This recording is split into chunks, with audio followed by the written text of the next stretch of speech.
ബ്രിജ്ഭൂഷന്റെ case എത്ര നാൾ India ചർച്ച ചെയ്തു?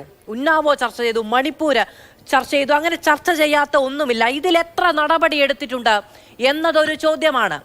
ഓരോ ഇടത്തും തിരഞ്ഞെടുപ്പ് നടക്കുമ്പോൾ വേദി കെട്ടി പ്രസംഗിക്കുന്നതിനപ്പുറത്ത് ഈ രാജ്യത്തിന് അതിന്റെ ഭരണാധികാരികൾക്ക് ഇവിടെ ആക്രമിക്കപ്പെടുന്നവരോട്, കൂട്ടബലാത്സംഗം ചെയ്യപ്പെടുന്ന സ്ത്രീകളോട്, നീതിക്ക് മുന്നിൽ ചെന്നിട്ട് കൊല ചെയ്യപ്പെടുന്ന ഇരകളോട് എന്ത് പ്രതിബദ്ധതയുണ്ടെന്നാണ് ഇനിയും ധരിച്ചു വിചാരിക്കേണ്ടത്?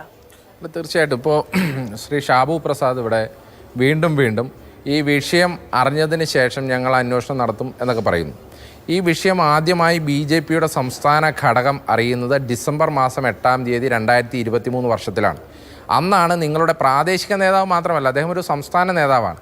ആ സംസ്ഥാന നേതാവ് കൃത്യമായി BJPയുടെ സംസ്ഥാന പ്രസിഡന്റിന് കത്തെഴുതിക്കൊണ്ട് ഇവിടെ ഇങ്ങനെ ഒരു പെൻഡ്രൈവ് ഇവിടെ സ്പ്രെഡ് ചെയ്യുന്നുണ്ടെന്നും ആ പെൻഡ്രൈവിൽ ഇദ്ദേഹത്തിൻ്റെ കുറേ വീഡിയോകളുണ്ടെന്നും ആ വീഡിയോയിനെ തുടർന്ന് കുറേ പരാതികൾക്ക് സാധ്യതയുണ്ട് എന്നും BJPയുടെ അവിടുത്തെ പ്രാദേശിക നേതാവല്ല സംസ്ഥാന ഭാരവാഹി തന്നെ അറിയിച്ചിട്ട് ഒരു നടപടി എടുത്തില്ല എന്നുള്ളത് മാത്രമല്ല, യാതൊരു കുഴപ്പവും കൂടാതെ അവരെ മുന്നണിയിലെടുത്ത് മത്സരിപ്പിക്കുക ചെയ്തു എന്നുള്ളത് മാത്രമല്ല, ഹസനിൽ പോയി പ്രധാനമന്ത്രി ദേശീയ ഇൻ്റലിജൻസും ദേശീയ CBIയും ദേശീയ അന്വേഷണ ഏജൻസിയും റോയും ഒക്കെ കയ്യിലിരിക്കുന്ന നമ്മുടെ ബഹുമാന്യനായ പ്രധാനമന്ത്രി ആ ഇൻ്റലിജൻസിൻ്റെ റിപ്പോർട്ടില്ലാതെ, റോയുടെ റിപ്പോർട്ടില്ലാതെ, ഈ CD-യുടെ കാര്യം അറിയാതെ, പെൻഡ്രൈവിൻ്റെ കാര്യം അറിയാതെ, ഈ പരാതിയുടെ കാര്യം അറിയാതെ ഹസനിൽ പോയി രേവണ്ണയ്ക്ക് വോട്ട് ചെയ്താൽ എനിക്കാണ് വോട്ടെന്നും രേവണ്ണയെ പാർലമെൻറ്റിൽ വേണമെന്ന് പ്രസംഗിച്ചു എന്നൊക്കെ ചിന്തിക്കണമെന്ന് നിങ്ങൾ പറഞ്ഞാൽ അത്രമാത്രം നിഷ്കളങ്കതയുള്ള ലോകമല്ല ഈ രാജ്യമെന്ന് ബഹുമാനപ്പെട്ട ഷാബു പ്രസാദ് മനസ്സിലാക്കി.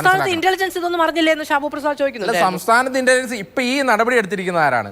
രേവണ്ണയ്ക്കെതിരെ ഇപ്പൊ രേവണ്ണയെ അറസ്റ്റ് ചെയ്തു. ഇപ്പൊ ഒരു റിട്ടേൺ കംപ്ലൈന്റ് നമ്മുടെ കയ്യിൽ കിട്ടി, രേവണ്ണയെ അറസ്റ്റ് ചെയ്തു. രേവണ്ണയെ അറസ്റ്റ് ചെയ്യാൻ കാരണം എന്താ? നിങ്ങൾ മനസ്സിലാക്കേണ്ടത്, ഈ പ്രജ്വൽ രേവണ്ണ വിദേശത്തേട്ട് കടന്നത് ഡിപ്ലോമാറ്റിക് പാസ്പോർട്ടിലാണ്.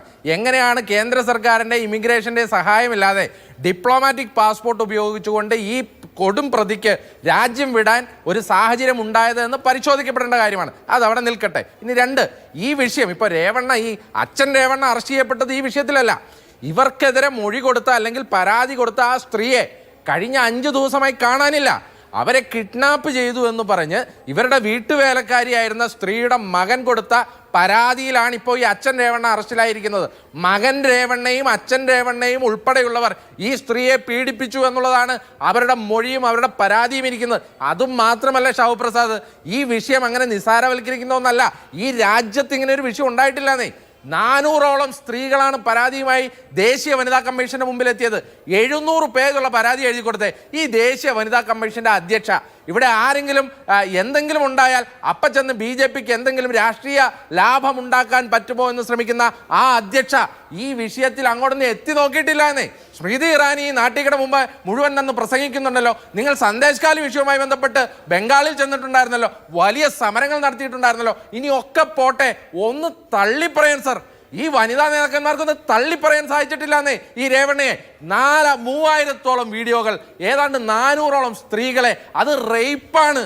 അത് കൺസെന്റോട് കൂടിയുള്ള ഒരു ബന്ധം പോലും ആയിരുന്നില്ല, റേപ്പാണ്. ആ റേപ്പ് 68 വയസ്സുകാരി തൊട്ട് 18 വയസ്സ് വരെ മാത്രം പ്രായമുള്ള പെണ്ണുങ്ങളെ പല രീതിയിൽ റേപ്പ് ചെയ്ത് അത് അനധികൃതമായി ചിത്രീകരിച്ച് അത് പെൻഡ്രൈവിൽ സൂക്ഷിച്ച് അത് ഇവരുടെ ഡ്രൈവർ വഴി അത് നെറ്റിൽ പോലും അല്ല പബ്ലിഷ് ചെയ്തത്. ശ്രീ ഷാബു പ്രസാദിന് അറിയില്ലാത്തത് കൊണ്ടാണ്. കാരണം ഈ വിഷയം എങ്ങനെയാ പുറത്തു വന്നത്? ആ പ്രാദേശിക നേതാവ് പറഞ്ഞത് എൻ്റെ കയ്യിൽ പെൻഡ്രൈവ് ഉണ്ടെന്നാ. ഈ പെൻഡ്രൈവ് എങ്ങനെയാ വന്നേ? ഇതിൻ്റെ നിരവധി കോപ്പികൾ ഹസൻ മണ്ഡലത്തിലെ പല പ്രദേശത്തും ഈ പെൻഡ്രൈവുകൾ നിക്ഷേപിക്കപ്പെട്ടു. അങ്ങനെയാണ് അന്ന് BJP നേതാവ് പരാതി കൊടുക്കുന്നത്. എന്നിട്ടും നിങ്ങൾ അറിഞ്ഞില്ല എന്നൊക്കെ പറഞ്ഞാൽ സാർ, അതിന് ഈ നരേന്ദ്രമോദിയുടെ ബേട്ടി ബച്ചാവോവും നാരി ശക്തിയും ഒക്കെ വ്യാജമായിരുന്നുവെന്നും കാപ്പട്യമായിരുന്നുവെന്നും ഇപ്പോഴും നിങ്ങൾ സമ്മതിക്കുന്ന രീതിയിലാണ് നിങ്ങൾ സംസാരിക്കുന്നത്. പിന്നെ ഇവിടെ ഇടതുപക്ഷത്തിന്റെ പ്രതിനിധി പല കാര്യങ്ങളും പറഞ്ഞു. ഇടതുപക്ഷത്തിന്റെ പ്രതിനിധിയെ ഞാൻ ഒരിക്കൽ കൂടി ഓർമ്മിപ്പിക്കുന്നു, ഇവിടെ കൂറുമാറ്റ നിരോധനമൊക്കെ പോട്ടെ, ഇവർക്ക് ദേവഗൗഡ ഇവരുടെ ദേശീയ അധ്യക്ഷനല്ല എന്ന് പറയാനുള്ള തൻ്റെ ഇടമുണ്ടോ? ഇവർക്ക് പുതിയൊരു രാഷ്ട്രീയ പാർട്ടിയിലേക്ക് പോകാനുള്ള ഏതെങ്കിലും തരത്തിലുള്ള നിയമപരമായ ഒരു സ്റ്റെപ്പ് എടുക്കാൻ സാധിച്ചിട്ടുണ്ടോ? കഴിഞ്ഞ 5 മാസമായി സർ നിങ്ങൾ ഒരു സംഘി ഘടകകക്ഷിയെ LDFന്റെ യോഗത്തിൽ വിളിച്ച് AKG സെന്ററിൽ യോഗം കൂടിക്കൊണ്ടിരിക്കുകയാണെന്നേ. ആ AKG സെന്ററിൽ ഇരുന്ന് യോഗം കൂടുന്ന മാത്യു ടി തോമസും കൃഷ്ണൻകുട്ടിയും ഉൾപ്പെടെയുള്ളവരുടെ നേതാവാണ് രേവണ്ണയും കൊച്ചു രേവണ്ണയും വെല്യാപ്പൻ രേവണ്ണ, ഈ വെല്യാപ്പൻ ദേവഗൌഡ ഉൾപ്പെടെയുള്ളവർ അവരുടെ പ്രതിനിധിയെ വിളിച്ചാൽ നിങ്ങൾ ഘടകകക്ഷിയെ വിളിച്ച് യോഗം കൂടുന്നത്. എന്നിട്ട് നിങ്ങളുടെ മുഖ്യമന്ത്രിക്കോ നിങ്ങളുടെ ആളുകൾക്കോ അതിനൊന്ന് തള്ളിപ്പറയാൻ പോലും സാധിച്ചില്ല. നീ അതൊക്കെ പോട്ടെ, നാളെ ഈ മാത്യു ടി തോമസോ കൃഷ്ണൻകുട്ടിയോ ഈ നിമിഷം വരെ ഞങ്ങൾക്ക് ആ പാർട്ടിയുമായിട്ട് ബന്ധമില്ല എന്നും ഈ രേവണ്ണയായിട്ട് ഞങ്ങൾക്ക് ഒരു ബന്ധമില്ല എന്നും ദേവഗൌഡനെ ഞങ്ങൾ ദേശീയ പ്രസിഡന്റായി അംഗീകരിക്കുന്നില്ല എന്നും ഞങ്ങളാരും കേട്ടില്ല സാർ. ഇതിനകത്ത് നിങ്ങളൊരു നിയമപരമായ സ്റ്റെപ്പ് എടുത്ത് ഞങ്ങൾ കണ്ടില്ല. അപ്പോൾ നിങ്ങൾക്ക് ഇതിൽ കൂട്ടുത്തരവാദിത്തമുണ്ട്. അതുകൊണ്ടാണ് സാക്ഷാൽ പിണറായി വിജയൻ ഇവിടെ രാഹുൽ ഗാന്ധി ഇതിനെതിരെ പ്രസംഗിച്ചു, ഇത് സോണിയാഗാന്ധി പ്രസംഗിച്ചു, പ്രിയങ്ക ഗാന്ധി പ്രസംഗിച്ചു, ഞങ്ങളുടെ ഓരോ നേതാക്കളും എണ്ണി കർണാടക വിഷയം എടുത്തു പറയുന്നുണ്ട്. പക്ഷേ കേരളത്തിന്റെ മുഖ്യമന്ത്രി ഇതേവരെ നമുക്ക് ദേശീയ സർക്കാരിനെ അടിക്കാൻ കിട്ടിയ ഒരു വടിയായിട്ട് പോലും, നരേന്ദ്രമോദിക്കെതിരെ പറയാനൊരു ആയുധം കിട്ടിയിട്ട് പോലും കേരളത്തിന്റെ മുഖ്യമന്ത്രി ഈ വിഷയത്തിൽ ഒരു പ്രതികരണം നടത്തിയിട്ടുണ്ടോ സാർ? ഒരു പ്രതികരണം നടത്തിയിട്ടുണ്ടോ? കാരണം എന്താ?